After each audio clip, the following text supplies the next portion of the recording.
And I think we should be coming together. I always look at a friend in New York, Reverend A.R. Bernard, the Christian Cultural Center. And Reverend Bernard has the most robust social media. If you haven't seen it, go check it out. But the fact is that it's inspiring, and he's engaging in conversation. It's not one-directional. So there is an opportunity to hear him talk to someone else.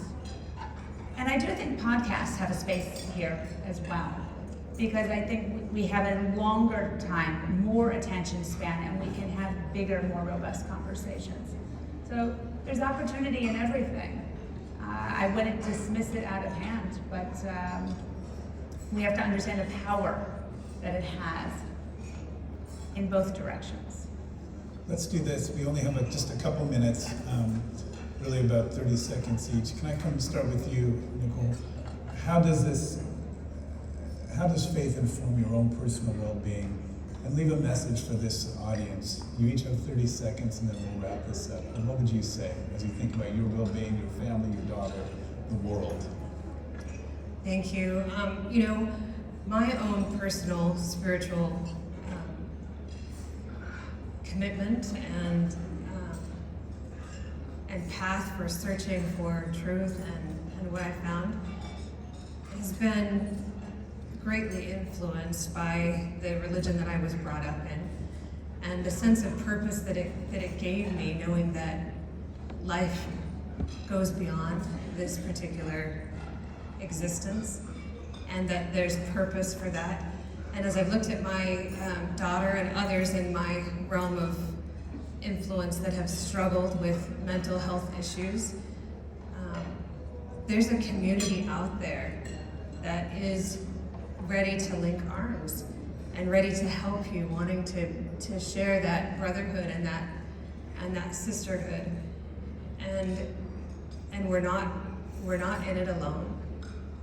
If we look to our right and to our left and see who else is struggling, and then realize that there's a higher power out there, whether it's we're struggling with addiction, struggling with feelings of loneliness. The study that we just reviewed, that was just reviewed, showed that when you have others around you that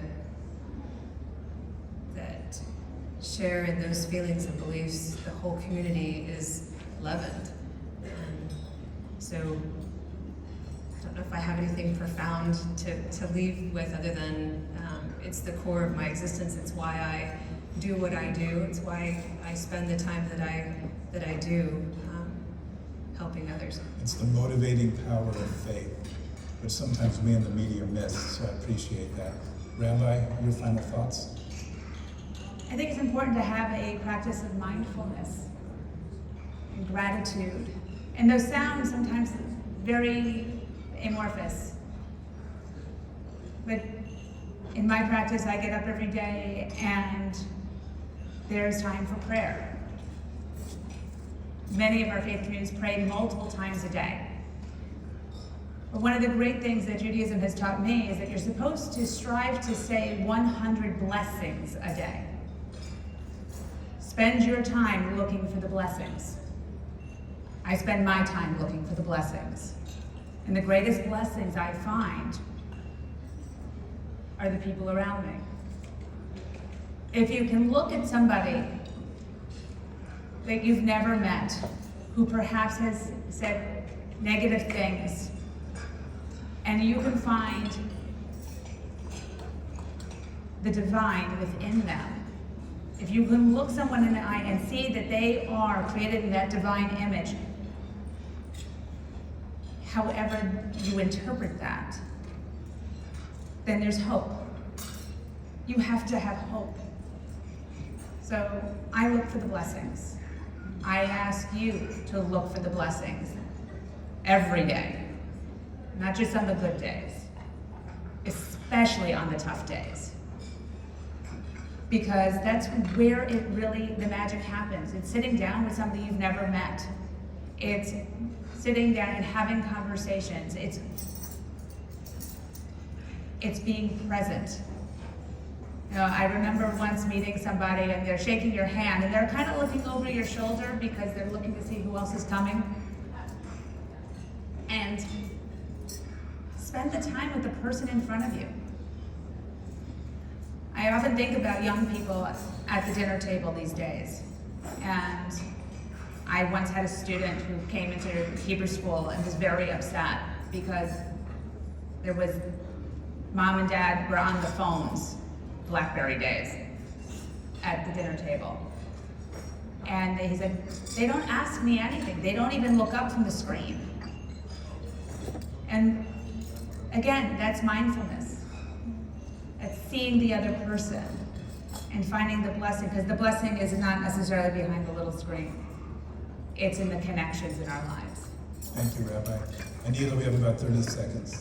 My 30-second advice is to have that routine in the morning. Like mindfulness, I usually sit, and I think it's really important for me to communicate with God. And that moment of me and God and nothing else is the most beautiful connection for my day. And I tell my children, you know, I know you don't pray 5 times a day, but you can do that. And that will start your day off on a positive note, because you know that somebody is watching over you. And always look to what your parents did in these times. These are stressful times for young people. And it'll help you and give you that motivation to move on for the rest of the day. To just converse with God. Converse with each other, converse with God. It's a beautiful message from all of you. Thank you so much.